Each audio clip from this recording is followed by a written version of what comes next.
আমরা যদি অন্যের ভিডিও ইউজ করি আমাদের ভিডিওতে কপিরাইট আসবে না, কিন্তু বছর 6 মাস পর থেকেই কিন্তু আমাদের ভিডিওতে কপিরাইট ক্লেম বা স্ট্রাইক চলে আসে। কেন আসে এটা কি আপনি জানেন? অবশ্যই আপনি বলবেন যে অন্যের ভিডিও ইউজ করি বিধায় তো আমাদের ভিডিওতে কপিরাইট আসে, কিন্তু না। অনেকে কিন্তু এই ভিডিওগুলো ইউজ করতেছে, তাদের কিন্তু কপিরাইট ক্লেম বা স্ট্রাইক আসে না। যদি আমরা ব্যবহার করি তাহলে কিন্তু আমাদের ভিডিওতে কপিরাইট ক্লেম বা স্ট্রাইক চলে আসে। তো এই বিষয়ে আজকে ভিডিওটি সম্পূর্ণ দেখবেন, অবশ্যই সমাধান পাবেন।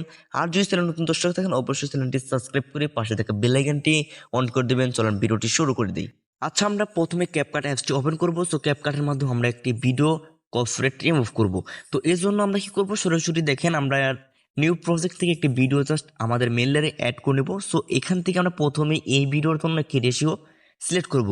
যেমন ইউটিউব ফেসবুকের জন্য আপনারা কি রেশিও সিলেক্ট করবেন, যেমন এখান থেকে আপনারা রেশিও পেয়ে যাবেন। সো এখান থেকে আপনি ইউটিউব সাইজ বা আপনি এখান থেকে ফেসবুক 1:1 সাইজ দিয়ে জাস্ট টিক করে দেবেন। তো এখন আমরা এই রেশিও অনুযায়ী আমরা এখানে ভিডিও লেয়ারে ক্লিক করে জাস্ট এটাকে আমরা জুম করে আমরা সম্পূর্ণ আমরা ফুল স্ক্রিন করে দেবো এই ভিডিওটি। তারপরে আমরা এখান থেকে যে কাজটি করব, যেমন এখান থেকে আমরা প্রথমেই পেয়ে যাবো হচ্ছে দেখেন এডিট, বা এখানে আপনারা ট্রান্সফর্ম নামে লেখাটি পেয়ে যাবেন। তো এখানে আপনারা ক্লিক করে দেবেন, যে ক্রপ আইকনটি আছে এখানে ক্লিক করবেন। তারপরে আপনি মিডল পয়েন্টে একটি আইকন পেয়ে যাবেন, সরাসরি এই আইকনটির মধ্যে ক্লিক করে দিলে আমাদের এই ভিডিওটি কিন্তু দেখেন উল্টো দিকে ঘুরে যাবে। তো এটা অবশ্যই আপনাকে করতে হবে।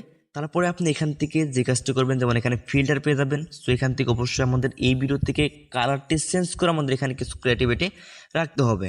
যেমন আপনি যদি এখান থেকে white and background white and filter যেগুলো আছে, তো এই ফিল্টারগুলো যদি আপনি ব্যবহার করেন আমি 100% গ্যারান্টি দিতে পারি আপনার ভিডিওতে কখনো কপিরাইট আসবে না। আর যদি আপনি কালারিং একটি ফিল্টার অ্যাড করেন তাহলে অবশ্যই আপনাকে এখান থেকে যে কোনো একটি কালার জাস্ট অ্যাড করে এখান থেকে আপনাকে অ্যাডজাস্ট করতে হবে। তো অ্যাডজাস্ট করার পরে এখানে আরো কিছু কাজ করতে হবে আপনাকে। তো এই জন্য আমরা একটি ফিল্টার অ্যাড করে জাস্ট এটাকে আমরা সুন্দরভাবে কাস্টমাইজ করে নেব। তো কাস্টমাইজ করে নেওয়ার পরে এখান থেকে আমরা সরাসরি টিক করবো। তো এখান থেকে আমরা আরো দেখেন অ্যাডজাস্ট করবো, যেমন এখানে অ্যাডজাস্ট পেয়ে যাবো। তো অ্যাডজাস্ট আসার পরে এখান থেকে আপনি দেখেন অটো অ্যাডজাস্ট কালার, এখানে কালার পেয়ে যাবেন, কালার কন্ট্রাস্ট, তারপর এখান থেকে ব্যাডনেস কন্ট্রাস্ট, এরকম অনেক কিছু পেয়ে যাবেন। শার্পেন পেয়ে যাবেন, তারপর এখান থেকে এইচডিআর অনেক কিছু পেয়ে যাবেন। জাস্ট এগুলো আপনারা অ্যাডজাস্ট করে জাস্ট এখান থেকে আপনি টিক করে দিবেন। তো দেখেন এতটুকু কাজ করার পরে আমরা এখান থেকে যে কাজটি করবো, যেমন আমাদের এই ভিডিওটি কাটতে হবে। যেমন এটা কিন্তু একটা লেয়ারে আর কি রয়েছে। তো এই লেয়ারটা আমাদের কয়েকটা পার্ট করতে হবে। যেমন এখান থেকে আপনি 5 সেকেন্ড 10 সেকেন্ড বা 20 সেকেন্ড পর পর আপনি কাটবেন বা স্প্লিট করবেন। সো এদিকে আপনারা টান দিয়ে একটু শর্ট করে দিবেন। তো কাটবেন এরকম করে শর্ট করে আপনাকে এই ভিডিওটা কয়েকটা পার্ট করে দিতে হবে। যেমন সম্পূর্ণ ভিডিওতে আপনাকে এইভাবে পার্ট পার্ট পার্ট পার্ট করে দিতে হবে। তো অবশ্যই বুঝে গেছেন। তো একটা লেয়ার রাখলে অবশ্যই আমাদের কপিরাইট ক্লেম বা স্ট্রাইক দিবে। তো এটা ইউটিউব কোম্পানি বা যে কেউ এটা বুঝে যাবে যে একটা ভিডিও। তো এই জন্য আমাদের এখানে কাজ করতে হবে। তারপর আমরা আমরা এই ভিডিওর জন্য কিছু কালার অ্যাড করতে পারি, যেমন এইচডিআর বা আপনারা 4K বা স্মার্ট শার্পেন এরকম কিছু আমরা অ্যাড করতে পারি। যেমন ভিডিও এফেক্ট এসে বা ইফেক্ট থেকে ভিডিও এফেক্ট এসে কিন্তু আপনি এখানে যেমন স্মার্ট শার্পেন পেয়ে যাবেন, বা এখান থেকে আপনি দেখেন আর লেন্সে চলে আসলে কিন্তু এই স্মার্ট শার্পেন 4K এইচডিআর, তারপর এখান থেকে আপনি এইচডিআর সকল ইফেক্টগুলো কিন্তু এখানে আপনি পেয়ে যাবেন। সো এখান থেকে আপনি এইচডিআর অ্যাড করতে পারেন, যেমন এখান থেকে আপনি স্মার্ট শার্পেনও অ্যাড করতে পারেন। তারপর এখান থেকে যদি ডবল ক্লিক বা একটা ক্লিক করেন তাহলে কিন্তু আপনি এখানে অ্যাডজাস্ট করতে পারবেন এই কালারটা। যেমন এখান থেকে আপনি এইভাবে সুন্দরভাবে কালারগুলো অ্যাডজাস্ট করে নেবেন। তো অ্যাডজাস্ট করার পর আপনি সম্পূর্ণ ভিডিওতে এই লেয়ারটা অ্যাড করবেন। যেমন এই ভিডিওতে আপনি সম্পূর্ণ ভিডিওতে এই লেয়ারটা অ্যাড করার পরে যেমন আপনি এখান থেকে ক্যাপকাটের ওয়াটার মার্কটাকে ডিলিট করে দেবেন। সো এখন আপনি সরাসরি এটাকে আপনারা এক্সপোর্ট করে নেবেন। তো আমরা নেক্সট যে কাজটি করব সেটা হচ্ছে আমরা কাইন মাস্টারের মাধ্যমে করব। সরাসরি আমরা কাইন মাস্টার অ্যাপসটি ওপেন করে নেব। আচ্ছা, আমাদের মেন পয়েন্ট সেটা হচ্ছে আমাদের এই ভিডিওর ভয়েস। তো দেখেন আমাদের এই ভয়েসের কারণে বছর 6 মাস পর ঠিকই কিন্তু আমাদের ভিডিওতে কপিরাইট ক্লেম বা স্ট্রাইক চলে আসে। তো দেখেন আমরা এডিটের মাধ্যমে কিন্তু দেখেন আমরা একটা ভিডিও এডিট করলাম, এই ভিডিও কিন্তু আমাদের এডিটের মাধ্যমে কপিরাইট রিমুভ হয়ে যাবে। কিন্তু এই ভিডিওতে ভয়েসটা আছে, এই ভয়েসটার কারণে কিন্তু আমাদের ভিডিওতে কপিরাইট চলে আসে।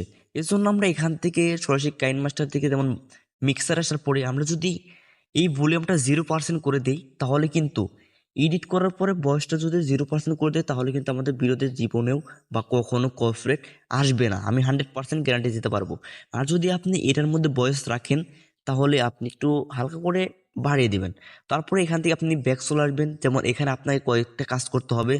যেমন যদি আপনি এখান থেকে যেমন একটু নিচের দিকে চলে আসেন, নিচের দিকে আসলে এখান থেকে স্পিড পেয়ে যাবেন। স্পিড থেকে আপনি অবশ্যই এখানে আপনাকে স্পিড 1 মাইনাস করতে হবে। যেমন আপনি লফি সং শুনে থাকেন ইউটিউবে, তো ওই লফি সঙের আকারে এখানে আপনাকে মূলত ভয়েসটা রাখতে হবে, বা লফি সঙের মতো আপনাকে ভয়েসটা রাখতে হবে। তো স্পিডটা অ্যাডজাস্ট করার পরে 1 মাইনাস করার পর তারপর আপনি নিচের দিকে চলে আসবেন। সো এখান থেকে দেখেন আপনি আরেকটা পয়েন্ট হচ্ছে, বা এখানে আরেকটি কাজ করতে হবে, যেমন ইকিউ নামে একটি লেখা পেয়ে যাবেন। তারপর এখান থেকে আপনারা বাসটা নামে একটি লেখা পেয়ে যাবেন, এখানে ক্লিক করবেন। তারপর এখান থেকে ব্যাক চলে আসবেন। তো ব্যাক চলে আসার পরে এখানে আপনাকে আরেকটা কাজ করতে হবে। তো এইরকম করে কিন্তু আপনাকে কপিটা মূলত রিমুভ করার চেষ্টা করতে হবে। যেমন এখান থেকে রিভাইভে চলে আসলে এখান থেকে আপনি একদম নিচে চলে আসবেন, এবং এখানে আপনি স্প্রিং রিভাইভ নামে একটি লেখা পেয়ে যাবেন। তো স্প্রিং রিভাইভে ক্লিক করে দিলে কিন্তু আপনাকে এখান থেকে মূলত লফি সঙ্গের মতো কিছু কাজ হয়ে যাবে।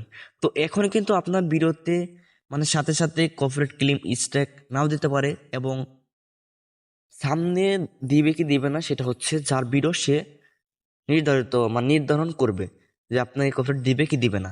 তো এই জন্য আপনাকে অবশ্যই তাকে ক্রেডিট বা এখানে কিছু ডিসক্লেমার এগুলো ব্যবহার করতে হবে। আর যদি আপনি মূলত ভিডিওতে ভয়েস অফ করে ব্যবহার করতে পারেন, তাহলে আপনার ভিডিওতে কখনো কপিরাইট ক্লেম বা স্ট্রাইক আসবে না, বা আপনি নিজে ভয়েস ওভার করে আপনি কাজ করতে পারেন। তো এভাবে আপনাকে কাজ করতে হবে। আর যদি আমাদের আজকে ভিডিওটি ভালো লেগে থাকে তাহলে অবশ্যই চ্যানেলটি সাবস্ক্রাইব করে দেবেন। তো পাশে থাকবেন, ভালো থাকেন, নেক্সট পেজ হবে। ধন্যবাদ।